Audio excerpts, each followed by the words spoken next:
తిరుపతి శ్రీ వరసిద్ధి వినాయక ఉత్సవ కమిటీ ఆధ్వర్యంలోని సంక్రాంతి సంబరాల వేడుకను వైభవంగా నిర్వహించారు. తిరుపతి హరేరామ హరికృష్ణ రోడ్డులోని ఇస్కాన్ మైదానం వేదికగా జరిగిన ఈ కార్యక్రమంలో సంస్కృతి సంప్రదాయాలకు ప్రతీకగా నిలిచే వేష భాషలతో పాటు తెలుగు భాష ఔన్నత్యాన్ని భావితరాలకు అందించాలనే సంక్రాంతి వేడుకలను నిర్వహించారు.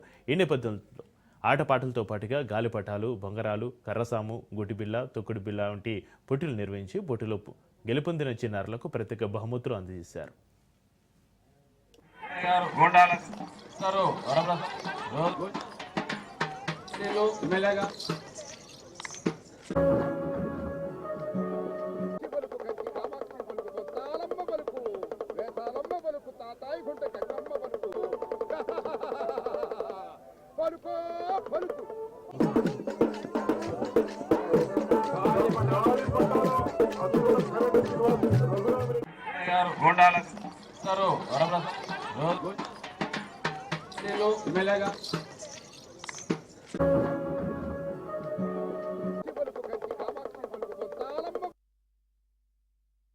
సంక్రాంతి ఒకరోజు ముందుగానే వచ్చేసిందా అని తిరుపతి తిరుమల ప్రజలందరూ కూడా ఇక్కడ ఇస్కాన్ ఎదురున్న గ్రౌండ్లో గంగిరెద్దులు, అలాగే కోలాటం, కర్రసాము అన్నీ చేస్తూ గాలిపటాలను ఎగిరేస్తూ చిన్నపిల్లల్లాగా చిల్లాకోడి, బొంగరాలు, గోళీలు ఇవన్నీ కూడా అన్ని ఆటలు కూడా మనం అయితే తెలుగుదనం ఉట్టిపడే విధంగా ఉంటుందో అటువంటి ఆటలన్నీ కూడా ఇక్కడ పెద్దలు చిన్నపిల్లలై ఆడుకుంటూ సంక్రాంతిని ఒకరోజు ముందుగానే ఇక్కడ సెలబ్రేట్ చేసుకుంటున్నాం.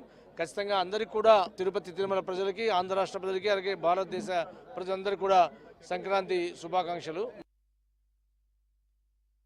అంబరాన్ని తాకే సంక్రాంతి సంబరాలు మైదానంలో జరుగుతున్నాయి.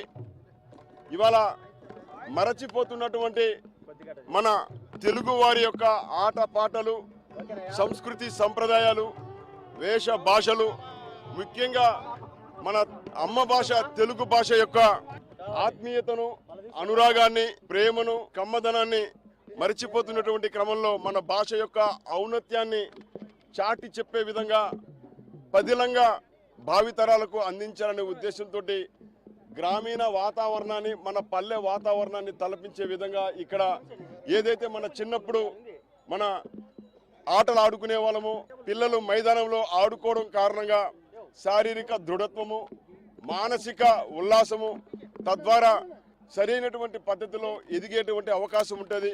బొంగరాలు, జిల్లా కోడి, ఎదురుగాలికి పైకి లేచే గాలిపటము, గంగిరెద్దు, కోడిపందెము, కర్రసాము ఇలాంటి మన గ్రామీణ ఆట పాటలు ఆడుకోవడం అనేది మన యొక్క సంప్రదాయం.